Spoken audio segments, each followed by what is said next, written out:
El CONICET de La Plata realizó la presentación del libro Hablamos de Chagas, aportes para pensar la problemática con una mirada integral. Laura comienza con un breve recorrido histórico sobre la problemática y contiene 4 capítulos de contenido conceptual. Además, propone algunas herramientas educativas para abordar el tema y recomendaciones para el control doméstico y medidas a tomar en el caso de estar en contacto con vinchucas. Hoy, en Buenos Días Buenos Aires, nos visita Mariana San Martino, investigadora del CONICET La Plata. Bueno, ¿cómo te va, Mariana? ¿Qué Gracias tal? por venir. No, de nada. Gracias por la invitación. Bueno, ¿nos querés contar un poco de qué sirve, de qué trata el libro este que tenemos aquí en las manos de Anita? Bien. Bueno, el libro es como un poco el resultado, parte del resultado del trabajo que venimos haciendo desde el grupo de que hablamos cuando hablamos de Chagas, que somos un grupo interdisciplinario de personas, de CONICET, de Universidad de La Plata y de otras instituciones, en el que proponemos el abordaje de la problemática de Chagas, pero con una nueva mirada. El Chagas está muy... De Chagas se habla poco y se habla feo, como solemos decir. Se sostienen muchas muletillas que terminan, en definitiva, fomentando o haciendo que continúe la estigmatización de las personas afectadas por el Chagas. Entonces, en este recorrido de hace más de 5 años, se presentó la posibilidad de hacer un libro sobre el tema, invitados en el marco del programa Bocar de CONICET.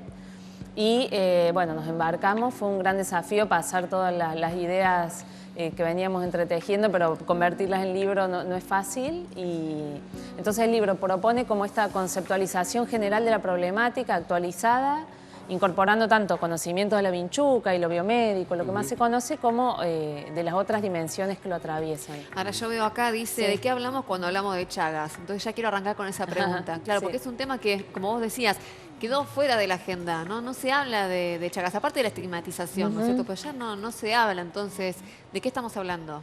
Mira, estamos hablando de un problema complejo, un problema socioambiental complejo. Sí. ¿No? Siempre ha sido concebido como una enfermedad solamente, pero en realidad es mucho más que eso, porque de hecho si vamos a la mayoría de la gente que tiene Chagas incluso no se enferma de Chagas, así que si hablamos solo de la enfermedad nos quedamos con una porcioncita pequeña, importantísima del problema, pero una visión parcializada.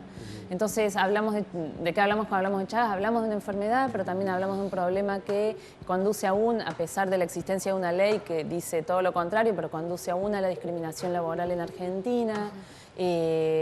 Tiene que ver, digamos, un tema que estigmatiza a muchísimas personas y que necesita, digamos, frente al cual se necesita reconsiderar cuestiones vinculadas a la vivienda, cómo conceptualizamos la ruralidad. Hablar de Chagas hoy no es solo hablar ya del tradicional contexto rural latinoamericano en el cual piensan seguramente la mayoría de las personas, sino considerar que es un problema presente en las ciudades. 2/3 de las personas que tienen Chagas viven en las ciudades. Entonces, hablamos de un problema complejo y considerarlo así implica hablar de un montón de temas que van mucho más allá de las vinchucas y de la enfermedad propiamente dicha. ¿Y cómo se hace para que, digamos, recién Ana hablaba de que no está en agenda, digamos, que no es una de las cuestiones que se hablen por estas horas, ni por estos días, ni hace mucho tiempo? ¿Cómo hacemos para tener más precaución, para que sepamos de lo que hablamos? ¿De qué manera ustedes, que están en el tema, imaginan que se puede hacer? Mira, se puede, esto que ustedes dicen que no está en agenda, muy de a poquito va cambiando. Desde el año pasado, por ley nacional, el último viernes de agosto es el Día Nacional por una Argentina sin Chagas. Sí. Una fecha que se conoce muy poquito, Claro. pero el hecho de darle difusión, de venir a los medios, de hablar del tema y empezar a interesarse, a decir, bueno, esto de qué hablamos cuando hablamos de Chagas, desde el lugar donde estemos, ayuda a que empecemos a entenderlo de otra forma. Y entenderlo no solo desde el lugar, bueno, de la necesidad de conocer para prevenir, lo cual es fundamental, sino conocer para no discriminar y para entender realmente de qué estamos hablando, más allá del riesgo, ¿no?, de contraerlo, digamos. Claro, bueno, por eso vamos a explicar específicamente para el que no sabe qué es tener Chagas, digamos, y qué se puede hacer. Bien. Bueno, la persona que tiene Chagas, que lo puede haber contraído a través de la vinchuca, a través de si su mamá tenía Chagas, la mujer a través del embarazo lo puede transmitir en algunos casos, no en todos. Sí.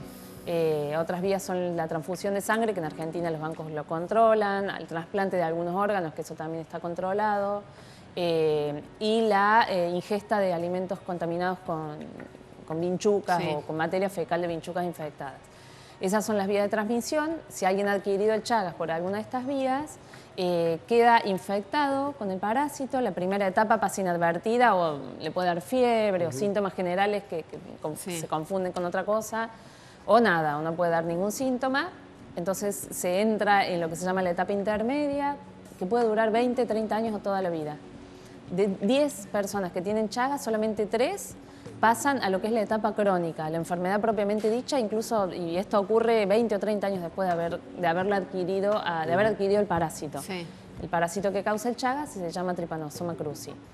Entonces, la mayoría de la gente que tiene Chagas le da positivo el análisis de Chagas, es un análisis de sangre específico, lo tienen que pedir el médico o la médica, pero la gran mayoría de ellos están en esta etapa en cierta forma, de portadores del parásito. Pero no de personas enfermas. Digamos, pero sí pueden contagiarlo, por ejemplo. No pueden contagiarlo. Bueno, no pueden donar sangre. A través de donación, esas personas no pueden donar sangre nunca. La cuestión de los órganos se evalúa según el caso. Pero, y si es una mujer, lo puede transmitir a su bebé si queda embarazada. La persona que tiene Chagas, ¿qué es lo que padece? Para una cosita que es importante, el Chagas no se transmite a través de relaciones sexuales, ni besos, ni por compartir un mate. La mujer ni por lactancia materna. La mujer que tiene Chagas puede dar la teta de todas formas porque no va... Sí, eso es importante hablarlo a la par, cómo se transmite y cómo no.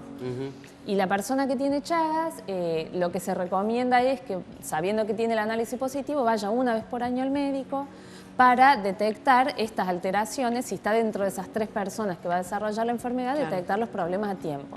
Y los problemas son principalmente en el corazón y en el esófago y el colon, pero principalmente el corazón. Entonces puede empezar a tener que se agita o que se cansa, o que tiene problemas para tragar o problemas para ir al baño. Esos son como los primeros síntomas. Bien. Pero si todos pudieran cumplir esto de ir una vez por año, esos primeros síntomas se agarran de entrada y no es sinónimo de muerte, digamos. Aún con los problemas de la enfermedad se puede llevar una vida bien, normal, ahora si vos vas una vez por año y demás, ¿qué tipo de medicación te dan? No te dan medicación, se hacen los controles básicos, digamos, controles elementales para ver si el corazón está empezando a afectarse o no. Se hacen como controles.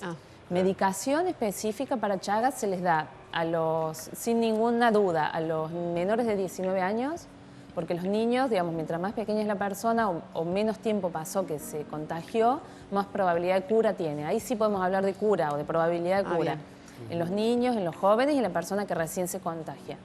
En los adultos, la medicación ya es tema un poquito más controvertido. Hay quienes dicen que hay que darla, a quienes no. Es un tema larguísimo. Y no se puede hablar necesariamente de cura, pero sí de control, digamos, de llevar... detectar a tiempo las alteraciones. Mariana, ¿nos querés contar del libro y bueno, y estos folletos que vos nos estabas mencionando fuera de aire? El libro, ¿dónde se puede conseguir? Mostrando el libro es de distribución gratuita, está en internet, se puede descargar el PDF, ya sea de la página del programa Bocar de CONICET o de nuestra página que es www.hablamosdechagas.com.ar. Nuestro Facebook Hablamos de Chagas también lo hemos subido ahí. El libro tiene ilustraciones de Carlos Julio Sánchez. Están muy buenas, ¿eh? Sí, que es un ilustrador cordobés, integrante del Movimiento Campesino de Córdoba, que nos acompañó el día de la presentación. Y el libro surge en el marco, como yo decía, de muchas de las actividades y las propuestas que hacemos en el grupo. Una de ellas, el mes del Chagas en La Plata, que está transcurriendo ahora, del último viernes de agosto al último de septiembre. Entregamos unas postales cada mes, invitamos un ilustrador. Este año lo invitamos a Carlos Julio, por lo que estaba también con el tema del libro. Y vamos entregándolas a lo largo de las distintas charlas que damos en el marco del mes del Chagas. Claro. Un poco mostrando que desde el arte se puede expresar y convocar a veces mucho mejor que desde lo puramente académico. Bien. Esa es la idea. Bueno, bien. Mariana, muchas gracias. No, gracias a ustedes. Bueno.